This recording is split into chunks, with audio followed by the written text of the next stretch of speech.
Hi everyone, welcome to CS Professionals Corporate Disputes class lesson number 2 which is again named as Corporate Disputes. दोस्तों अगर आपने ये chapter के pages पलट कर देखे हो so we will find that there is nothing new in this chapter. Although there are more few cases, there are more questions which have long stories, but yes, the coverage of sections is absolutely same as you might have done in your executive और in somewhere else. जो भी आप पढ़ेंगे इस chapter में सब कुछ वही है जो आपने कभी पढ़ा होगा. मैं हमेशा ये कहता हूं कि अगर आप कंपनीज एक्ट 2013 के सारे सेक्शंस पढ़ चुके हैं, आप उसको अच्छे तरीके से अपने मन में बसा चुके हैं, तो सीएस प्रोफेशनल की आधी से ज्यादा जंग आप जीत चुके हैं. कॉर्पोरेट डिस्प्यूट्स में इस चैप्टर के अंदर we'll talk about prevention of operation and mismanagement. We'll talk about disputes with respect to share transfer, and these are the two things that I'm sure that you have done it earlier as well. लेकिन कोई बात नहीं, series में है, course में है, syllabus में है, तो आइए कर लेते हैं. अब आपके साथ स्क्रीन शेयर कर लेता हूं मैं. आपके पास ये नोट्स ना हो तो भी टेंशन नहीं लेनी है आपने, आप साथ साथ पढ़ते रहिए. यस, चैप्टर का नाम है corporate disputes. Number of the lesson is second. The first heading we have is oppression and mismanagement. आप सबको याद दिला दूं, there is no section in company law which is defining oppression and mismanagement. Oppression और mismanagement को लेकर कोई section नहीं है कंपनी लॉ में.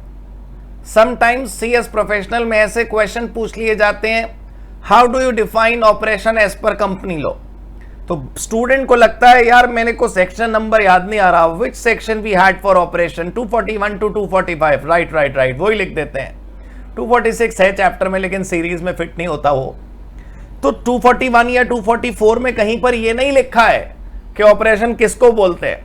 वहां पर बताया गया है कि ऑपरेशन और मिसमैनेजमेंट नाम की चीजें अगर कंपनी में होंगी, then who can file a complaint to national company law tribunal. What are the powers of National Company Law Tribunal? What are the reliefs that we can obtain from tribunal? The company law nowhere defines the meaning of operation and mismanagement. All right. So how do we define it? In general sense, operation का मतलब होता है putting a pressure on somebody. Majority minority पर या किसी पर दबाव डालेगी, that is called operation. And mismanagement is anything wrong done by in the company. What is the major difference in these two words? Let me tell you. Oppression is creating pressure on some specific people. किसी के साथ गलत करना operation होता है, और कुछ ऐसा गलत जो सबके साथ गलत है, दैट इज मिसमैनेजमेंट. देखिए, ऑपरेशन एंड मिसमैनेजमेंट में it means affairs of the company are being conducted in a manner that is oppressive, that is creating pressure, biased against minority shareholder. And not only minority shareholder, it can be against any member or members of the company. Please mind it, there is a question in your CS professional in this chapter that there is a question in which minority is creating pressure on majority. That can also happen, because as the definition of operation is missing, we cannot claim that always majority puts a pressure on minority. A minority can also create pressure on majority. How? Let's not discuss it. If the question says minority is creating pressure on majority, please accept it. That is also possible. All right. अच्छा, अब है matters of complaint. कौन कौन से matters हैं जिनको लेकर हम शिकायत करने जा सकते हैं. हमने पढ़ लिया ऑपरेशन और मिसमैनेजमेंट, फिर क्या matters पढ़ने हैं. देखिए, there are two matters, 1 and 2. The first matter is, थोड़ा सा जूम कर लेते हैं और क्लियर है. थोड़ा और, वो ज्यादा जूम हो जाता है तो भी ठीक नहीं है. हाँ, पहला reason for which we can go and file a complaint under section 241 when the affairs of company have been, मतलब हो चुका, or are being conducted. That means whether the matter belongs to past or the matter is present, it doesn't matter. In both the cases, complaint can be filed. Conducted in manner prejudicial to public interest, prejudicial oppressive to members or prejudicial to company. That means whether the matter is against public interest, whether the matter is against some members or the matter is against the entire company. In all these three cases अगर कुछ गलत हो रहा है तो हम शिकायत करने जा सकते हैं. And not only गलत हो रहा है, अगर गलत हो चुका है, then also we can go and file a complaint. Please remember, this is a very critical point we all need to understand, at least at this professional level. When you are at executive, you just see the overview of a chapter, but when you come to professional, you have to go deep in detail, right? Past हो या present हो, दोनों matters court में जा सकते हैं. Next is material change. Change in what? Change in anything that can happen to company. Change can happen to the management. Change can happen to the board of directors. Change can happen to the governance structure. Change can happen to the organizational structure. Any change which is so material that affairs of company will be conducted prejudicial to company, prejudicial to members or a particular category of members. That means if some wrong is done which is going against company, which is going against members, because of some change in the board of director, because of some change in governance structure, because of some change in board structure, because of some change in organization में होने वाला ऐसा कोई भी बदलाव जो company के लिए गलत साबित होगा, हम उसे रोकने के लिए या अगर वो हो चुका है तो उसे बंद करवाने के लिए we can go to complain. Clear हो गई बात? चलो, हु कैन अप्लाई, कौन जा सकता है शिकायत करने? सेक्शन 241 में लिखा था matters of complaint, but who can go and file a complaint is written in section 244. I hope you remember. ये चैप्टर वो नहीं है जो आज आप पहली बार पढ़ रहे हैं. this is something a baby chapter you are already aware of. वो एक तो मेंबर्स जा सकते हैं शिकायत करने जो सेक्शन 244 में लिखे हैं, और एक सेंट्रल गवर्नमेंट जा सकती है शिकायत करने. कई बारी we see that shareholders are so passive in their behaviour that they don't go to file a complaint. They don't find it worthy to file a complaint. They think that it will be a clear wastage of their time. They know that nothing is going to happen when they go to the court or nobody would support them. Shareholders को ऐसा लगता है जैसे उनकी कोई सुनने वाला नहीं है, हम अदालत जाएंगे भी तो कुछ नहीं होने वाला, सब बेकार है, सब बकवास है. ऐसा कुछ नहीं है. बट अगर शेयर होल्डर्स को ऐसा लगता भी है तो भी वो नहीं जा रहे, तो सरकार को दिखा के गलत हो रहा है तो सरकार जा सकती है शिकायत करने. ठीक है ना? अब जैसे आपने पढ़ा ना, एक तो गवर्नमेंट जा सकती है, सेंट्रल गवर्नमेंट, और एक वो लोग जा सकते हैं जो सेक्शन 244 में लिखे हैं. तो अब 244 देख लीजिए आपके कौन लोग जा सकते हैं. देखिए, members who can apply under section 244. Section 244 में कौन लोग शिकायत करने जा सकते हैं? अगर आपकी कंपनी, पहले तो एक पॉइंट ये है, दूसरा पॉइंट ये है, अगर आपकी कंपनी में शेयर कैपिटल है, अगर आपकी कंपनी हैविंग शेयर कैपिटल है, तो इन तीन में से कोई भी जा सकता है. 100 और मोर मेंबर्स हेड काउंट है, लोगों की गिनती. 1/10 ऑफ टोटल मेंबर्स और मोर, मतलब अगर आपकी कंपनी में देयर आर 5000 शेयर होल्डर्स तो फिर 5000 का 10%, 5000 का 10% लोग जा सकते हैं. 500 लोग शिकायत करने जा सकते हैं. या 1/10 of total share holder in value, अगर एक अकेला शेयर होल्डर है जिसके पास 10% शेयर है तो वो भी जा सकता है. बस ये याद रखिएगा, यहां पर जो परसेंटेज ऑफ शेयर निकालनी है वो इशूड कैपिटल की निकालनी है, ये पेड अप कैपिटल की नहीं निकालनी. ठीक है? अगर आपकी कंपनी में शेयर कैपिटल नहीं है तो फिर 1/5 of the total members, right, गिनती में मेंबर्स, हेड काउंट. अच्छा, ये जरा क्लियर कर लीजिए बात, ये थोड़ी सी इंपॉर्टेंट है. Preference shareholder can also apply, लेकिन डिवेंचर होल्डर्स अप्लाई नहीं कर सकते. Debenture holders are not members of company, they are not treated as owners of the capital of company, they can not go and file a complaint.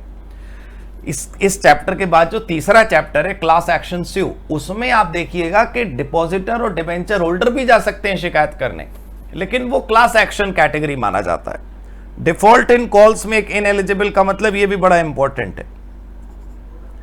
अगर company ने call ही नहीं करी है, ध्यान से देखिएगा, अगर कंपनी ने कॉल ही नहीं करी, अगर कंपनी ने कॉल ही नहीं करी तब तो बात अलग है, वो कोई डिफॉल्ट नहीं माना जाएगा अगर पेमेंट नहीं हुई, क्योंकि कॉल ही नहीं हुई, डिमांड ही नहीं हुई. लेकिन अगर डिमांड हो गई और फिर शेयर होल्डर ने पैसे नहीं दिए, ये गलत है. ठीक है? अच्छा, अब सेक्शन 242 में हम ये पढ़ेंगे कि मान लो कंप्लेंट हो गई, किस बात की? जो बातें 241 में लिखी हैं। कौन कंप्लेंट करने गया? वो लोग जो 244 में लिखे। कंप्लेंट हो गई।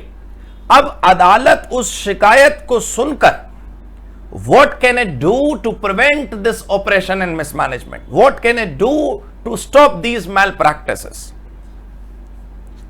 Regulation of conduct of company, purchase of shares or interest of any member by other member or by company. मतलब कंपनी का कंडक्ट कैसे होगा उसको रेगुलेट कर सकती है ट्रिब्यूनल। किसी के शेयर कोई और खरीदवा सकता है ट्रिब्यूनल। शेयर कैपिटल को रिड्यूस करवा सकता है ट्रिब्यूनल। वैसे तो फेमिनिन माना जाता है, उसे करवा सकती है। restriction on transfer or allotment, tribunal can put a restriction that there would be no transfer or there would be no allotment of shares.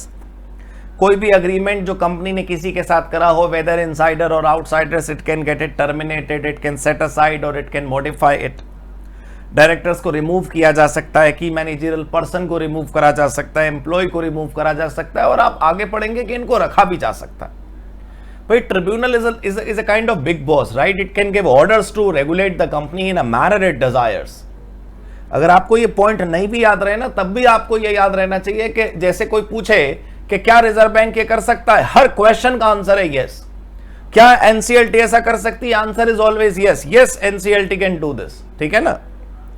Removal of directors की मैनेजरियल पर्सन एम्प्लॉय के बाद recovery of undue gain, somebody who has taken undue advantage of his position in the company, who has made illegal profits, can be recovered back.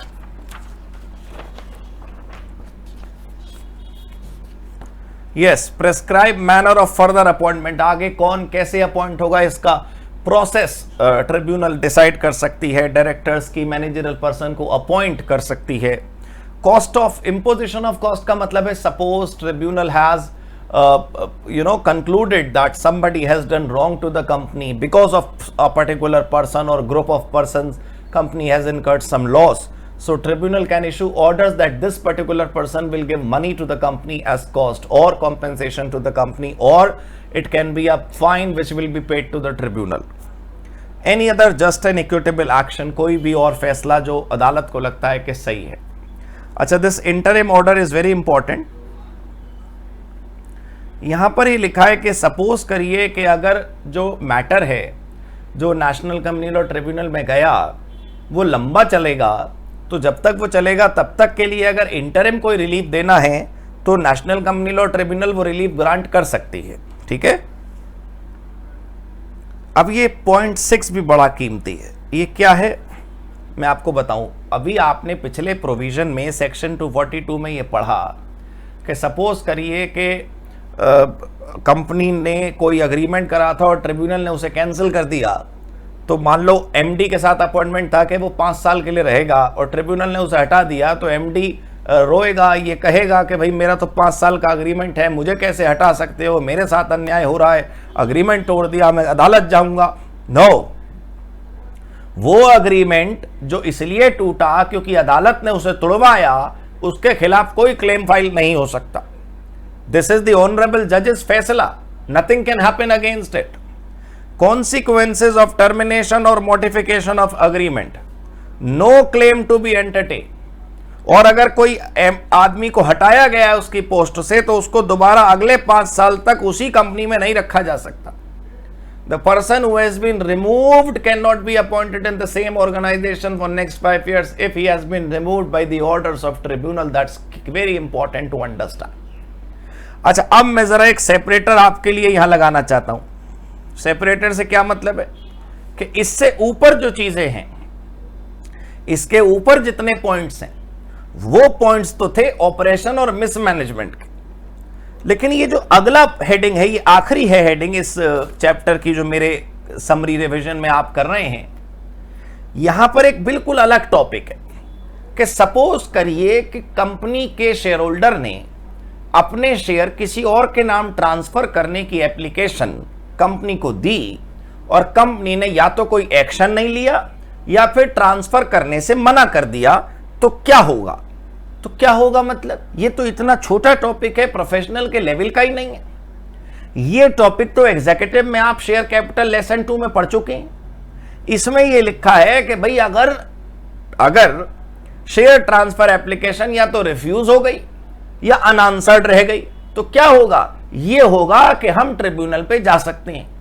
But tribunal पे कौन जाएगा, यह याद रखने वाली बात है, यह प्रोफेशनल के लायक बात है।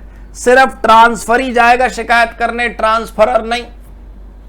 अगर प्राइवेट कंपनी है और कंपनी ने मना कर दिया है ट्रांसफर करने से, तो मना करने के 30 दिन के अंदर अंदर जाएंगे हम अदालत में। और अगर कोई जवाब ही नहीं आया तो एप्लीकेशन से 60 दिन के अंदर अंदर हम जाएंगे। याद रखिएगा, अगर कंपनी ने मना करा है ट्रांसफर करने से तो रिफ्यूजल से 30 days from refusal, 30 days from refusal.